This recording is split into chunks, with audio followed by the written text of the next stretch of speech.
What if everything we know about human history is incomplete? What if, thousands of years before Noah's Ark, before the pyramids rose from the sand, before the first stone of any temple was laid, ancient scribes had already recorded the memory of a world that no longer exists?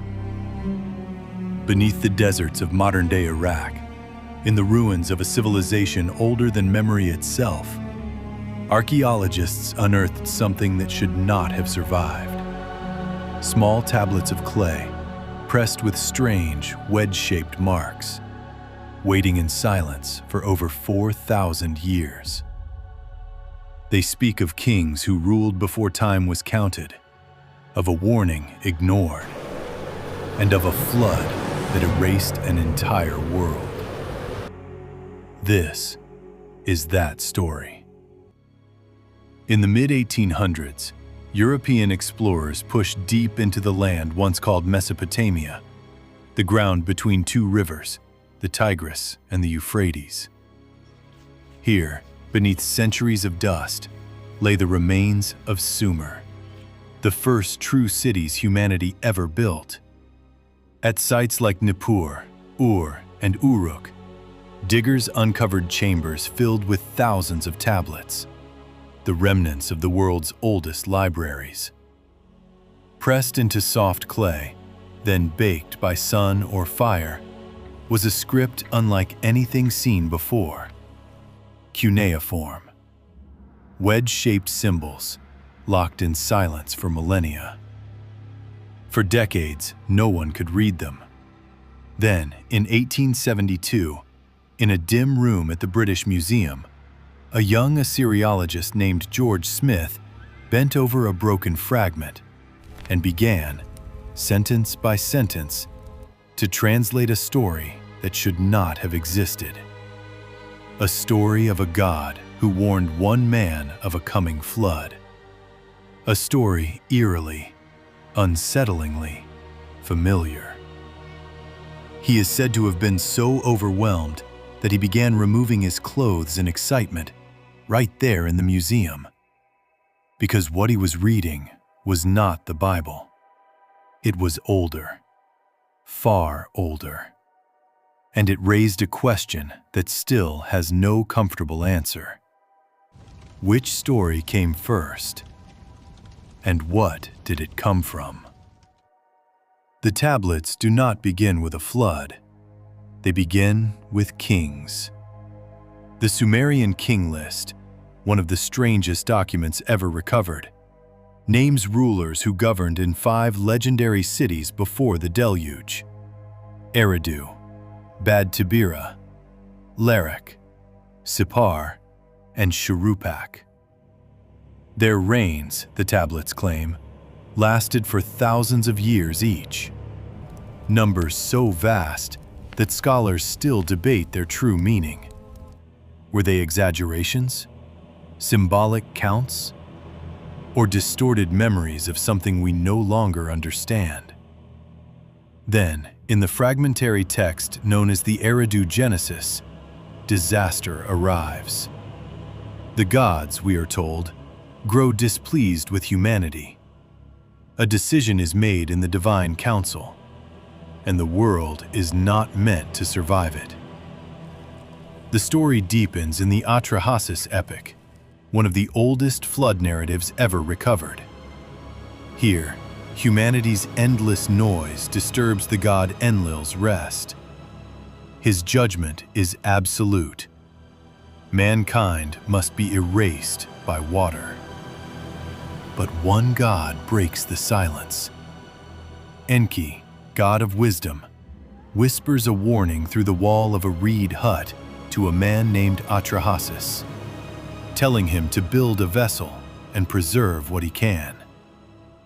The theme returns again, centuries later, in the Epic of Gilgamesh, arguably the greatest surviving work of Mesopotamian literature.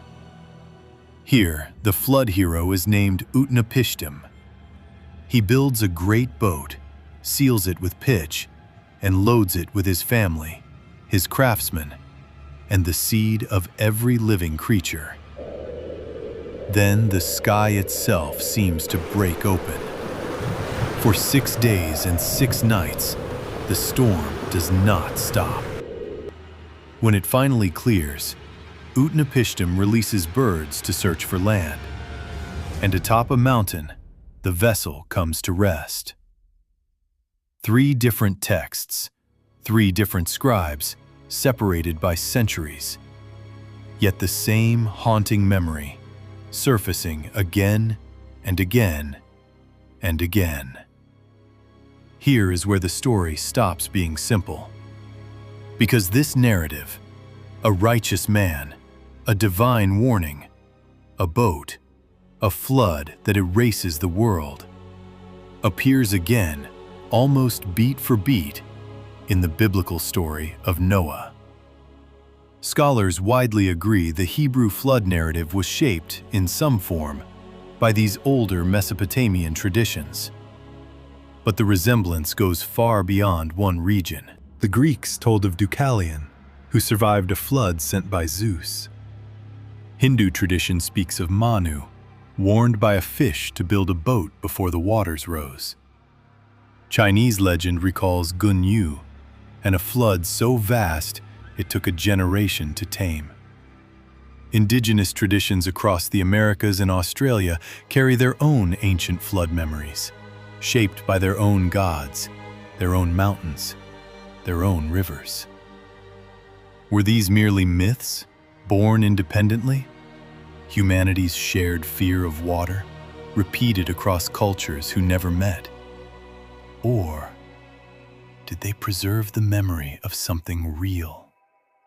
A catastrophe distant enough to be forgotten in fact, but not in feeling. Archaeologists have found something that complicates the question further. In 1929, archaeologist Sir Leonard Woolley was excavating the ancient city of Ur when his team cut through layer after layer of human settlement and struck something unexpected. A thick band of clean, water-laid silt, over 2 meters deep. No pottery, no tools, no trace of human life within it. Then, beneath that silent layer, signs of civilization resumed. Woolley believed he had found physical evidence of the flood. Later researchers were more cautious. Similar flood layers have been found at different sites from different periods, suggesting localized floods rather than one single global event. The rivers of Mesopotamia were unpredictable, violent, capable of drowning entire cities in a single season. For the people who lived there, a flood powerful enough to end their known world would not have needed to cover the entire earth. It only needed to feel that way. This is where evidence gives way to possibility, and possibility must be handled with care. Some researchers propose that these flood narratives encode the fading memory of real environmental catastrophes. Sudden river floods, coastal inundations, even the theorized flooding of the Black Sea basin thousands of years before Sumer's first cities. This remains a debated hypothesis, not a settled fact. Others suggest something more unsettling still, that the antediluvian king list, with its impossible reign lengths and its 5 vanished cities, may be a distorted echo of a civilization whose true shape has been lost to us entirely, refracted through generations of retelling until history hardened into myth. We do not know which of these is true. Perhaps none of them are. Perhaps the truth lies somewhere between memory and metaphor, in a place the evidence cannot yet reach. But the tablets remain, silent, deliberate, waiting in the dark for 4,000 years to be read. And they leave us with an uncomfortable thought. If a warning was given once, and the world drowned anyway, what does it mean that we are still finding the story, buried in the ground, again and again? Perhaps the tablets are only myths, stories told by a people trying to make sense of a violent, unpredictable world. Or perhaps, hidden within these fragile pieces of clay, survives the final memory of a world humanity was never meant to remember. The rivers rose once before. The scribes made certain we would never entirely forget it. The question they left behind is the only one that matters now. If the waters came again, would anyone be left to write it down?